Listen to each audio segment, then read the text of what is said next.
O governo vai apresentar ainda uma proposta para a regulamentação da reforma tributária para o Congresso, viu? O que deve ser em março, reforma que vai alterar o sistema tributário do país. E em relação ao agronegócio, as expectativas do setor, eu converso agora com o Davi Andrade Silva, tributarista e sócio da Andrade Silva Advogados. Bem-vindo, boa noite, Davi. Boa noite, Simone. Boa noite a todos. É um prazer estar aqui com vocês. O prazer é todo nosso. No ano passado, o Congresso promulgou então a emenda, constitucional da reforma tributária, que foi aprovada com o apoio do governo e agora espera-se então essa regulamentação, Davi, para saber como serão os efeitos da reforma. Como é que você analisa aqui os efeitos dessa tão aguardada regulamentação para saber como é que vai andar o negócio agora para o nosso setor do Sim. agro? Olha, Simone, a emenda constitucional, a emenda que foi aprovada, que aprovou a reforma tributária, ela diz que o governo tem que entregar em 180 dias da promulgação da emenda os projetos de lei complementar, leis ordinárias que vão regulamentar essa parte da reforma tributária. Até aqui, a gente está trabalhando, a reforma trabalhou com os tributos sobre consumo, que é as contribuições ao PIS e COFINS, que serão unificadas numa contribuição federal chamada CBS, o ICMS de competência dos estados e o ISS de competências dos municípios, que serão unificados no IBS, que é o imposto, vamos dizer assim, subnacional, de competência compartilhada entre estados e municípios. Então, nós vamos ter aqui no Brasil um sistema de um IVA dual, dividido, contribuições sobre bens e serviços de competência federal, e o IBS, que é a junção do ICMS e ISS, nesse chamado IVA dual, que vai ser esse de uma competência supranacional, uma competência dividida. Então, em 180 dias, vem aí o complemento da reforma tributária, que serão as leis complementares ordinárias que vão tratar dessa unificação e dessa transição para esse novo sistema.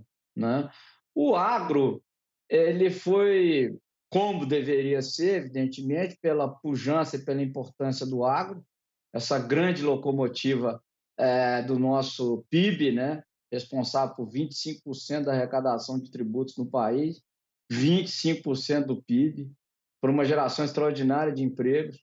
Então, o agro conquistou algumas vitórias importantes, como não poderia deixar de ser nessa reforma tributária.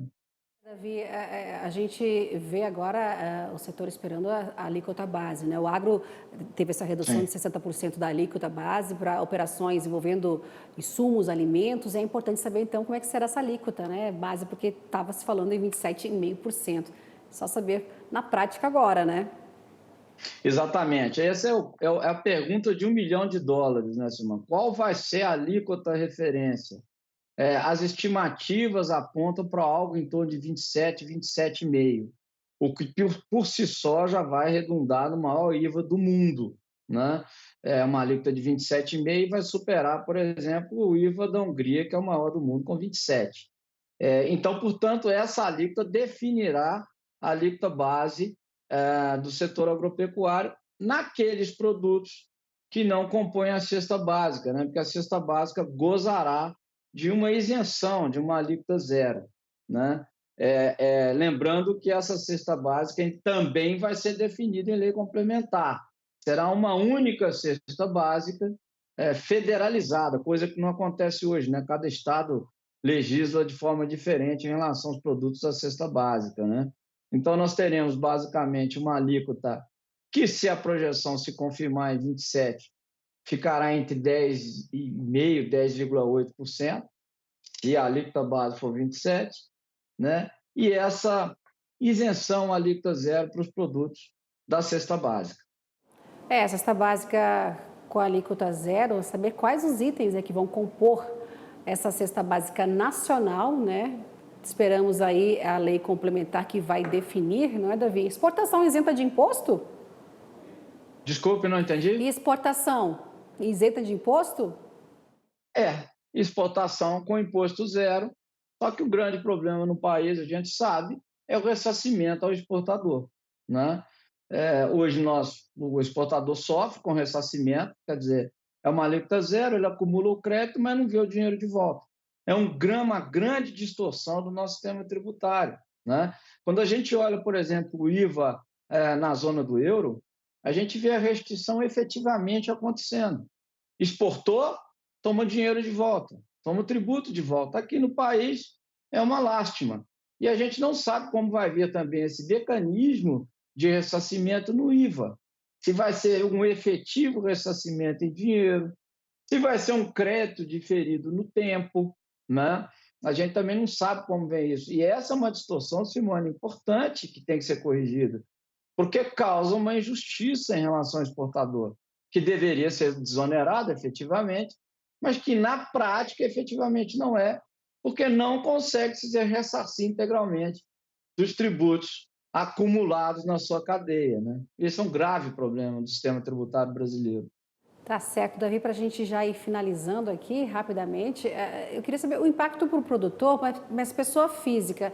A transição, tem essa transição aí de 10 anos, né? Para produtores pessoa física, jurídica, que tem então receita bruta de 3 milhões e 600 mil reais ano, é opcional a adoção do novo modelo, né, que vai entrar em vigor. Agora, mas os outros, né, produtores, pessoa física, adoção não será opcional. Qual o impacto para eles?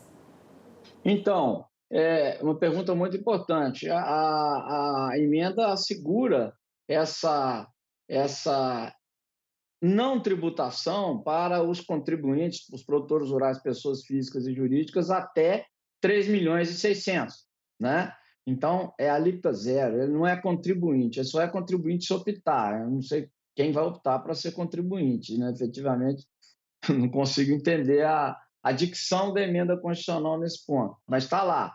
Então, até 3 milhões e 600, o produtor rural, pessoa física ou jurídica, se exime da tributação do IVA dual, está fora. Acima de 3 milhões e 600, não. Ele vai ser alcançado pela tributação do IVA dual. E aí vai entrar a alíquota padrão, né? Qual o produto, né, que ele efetivamente produz, aquele produtor rural, e qual a alíquota que ele vai ser, em qual alíquota ele vai ser tributado. Então, acima de 3 milhões e 600, tudo vai acontecer, né? Lembrando que a gente está falando aqui, Simone, dos tributos sobre consumo, né? PIS e COFINS, CBS, ICMS, ISS, IBS. Os outros tributos, né? Renda, Imposto Territorial Rural, Fundo Rural, todos esses tributos não foram ainda atingidos pela reforma tributária, então continua do jeito que está. O produtor pessoa jurídica vai ser tributado no regime dele, o produtor pessoa física continua sendo tributado da forma como ele é hoje, em regime de livro caixa ou lucro presumido, enfim, essa tributação sobre renda ainda não foi modificada. Poderá ser, é uma, é uma, é uma regra, uma proposta que está na emenda de vir uma legislação para reformar também a tributação sobre a renda, né? Tá certo, Davi. Queria muito agradecer a tua participação hoje aqui com a gente, para a gente já iniciar as nossas conversas aí em relação a agora o depois da reforma tributária.